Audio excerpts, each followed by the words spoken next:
Hello guys, welcome to my new blog. সবাই কেমন আছো? আশা করি ভালো আছো। গাইস, অনেকদিন হয়ে গেল কোনো লং ভিডিও শেয়ার করতে পারিনি, তাই ভাবলাম আজকে একটা লং ভিডিও শেয়ার করা যাক। দুদিন আগে আমার মেয়ের জন্মদিন ছিল, মেয়ের জন্মদিনে মন্দিরে গিয়েছিলাম, তো এটাই তোমাদের সাথে ভাবলাম শেয়ার করা যাক। আমরা সবাই রেডি হয়ে বেরিয়ে পড়লাম, সাথে আছে আমার শাশুড়ি মা আর বর। আমরা প্রথমে যাব লঙ্কেশ্বরী মন্দিরে, এখানে গিয়ে পূজা করব। তো আমার মেয়ে যখন ঘর থেকে বের হই তখনই ঘুমিয়ে পড়েছিল। আর আমাদের ঘর থেকে লঙ্কা যেতে বেশি সময় লাগে না, 10 মিনিটের মধ্যে আমরা পৌঁছে যাব। এখন আমরা লঙ্কা বাজারে এসে পড়েছি, আর বেশি সময় লাগবে না, মন্দিরে চলে যাব। তো দেখো গাইস, ফাইনালি আমরা এসে পড়েছি লঙ্কেশ্বরী মন্দিরে। তো এখানে গাইস প্যান্ডেল দেখতেই পাচ্ছ, আর এখানে ডেকোরেশনের কাজ আরম্ভ হয়ে গেছে, এখানে নাম কীর্তন আরম্ভ হবে।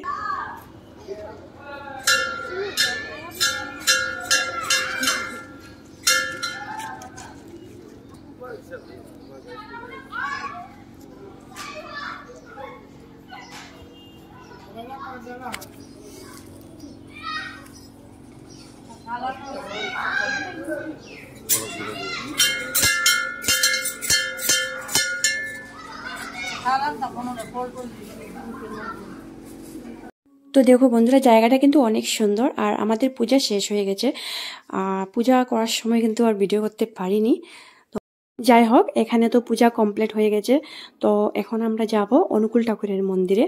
অনুকূল ঠাকুরের মন্দিরে কিন্তু আমি একদিনও যাইনি, তো ভাবলাম আজকেই চলে যাই, এখানে গিয়ে একটু নমস্কার করে আসব। তো দেখো বন্ধুরা, এখন আমরা চলে আসলাম অনুকূল ঠাকুরের মন্দিরে। আর মন্দিরটা দেখতেই পাচ্ছ অনেক সুন্দর, খুব ভালো লেগেছে মন্দির দেখে।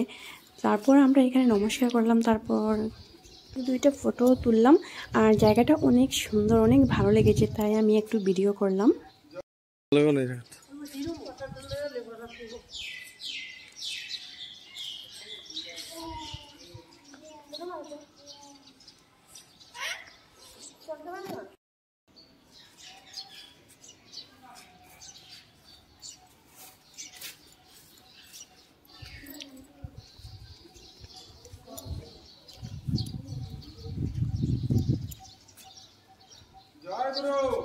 জয় গুরু।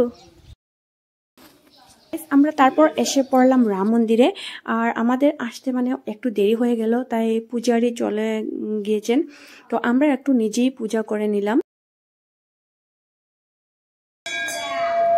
জয় শ্রীরাম, জয় শ্রীরাম।